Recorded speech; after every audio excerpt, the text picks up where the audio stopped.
ஆண்டவரால் ஆசீர்வதிக்கப்பட்ட அருமையான தேவ ஜனங்களே, இன்று நாம் வாசிக்கக்கூடிய தலைப்பு என்னவென்றால் தூதர்களின் பாதுகாவல். உன் வழிகளிலெல்லாம் உன்னை காக்கும்படி உனக்காக தம்முடைய தூதர்களுக்கு கட்டளையிடுவார். சங்கீதம் 91 அதிகாரம் 11 வசனம்.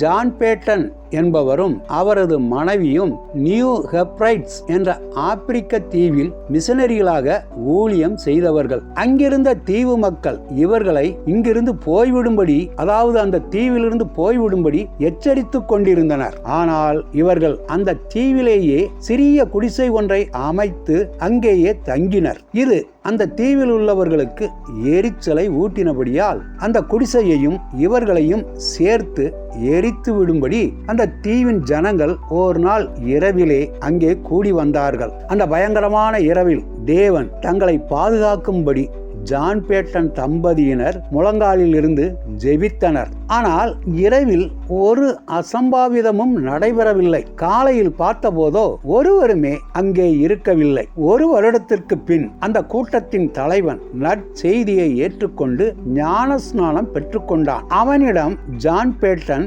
நீங்கள் அன்று இரவு என்னுடைய வீட்டிற்கு தீ வைக்காமல் சென்றது ஏன் என்று கேட்டார். அதற்கு அந்த கூட்டத்தின் தலைவன், நானும் உங்களிடம் அதை குறித்துதான் கேட்க வேண்டும் என்று இருக்கிறேன். திடீரென்று உங்களை சுற்றி பாதுகாவல் செய்த தடித்த மனிதர்கள் எங்கிருந்து வந்தார்கள்? அப்படி நூற்றுக்கணக்கானவர்களை எங்கிருந்து நீங்கள் அழைத்து வந்தீர்கள் என்று ஆச்சரியமாக பேட்டனிடம் கேட்டான். அவர்கள் அணிந்திருந்த ஆடை மிகவும் பளபளப்பாக இருந்தது.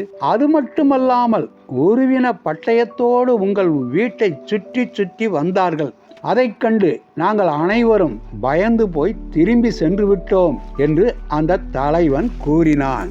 தேவன் தம்முடைய தூதர்களை அனுப்பி தங்களை பாதுகாத்ததை பேட்டன் உணர்ந்து அவனிடம் அதை விளக்கினார். ரட்சிக்கப்பட போகிறவர்கள் நிமித்தமாக அவர்களுக்கு ஊழியம் செய்ய அனுப்பப்படுகிறவர்களே தேவ தூதர்கள் என்று எபிரேயர் 1 அதிகாரம் 14 வசனம் கூறுகிறது.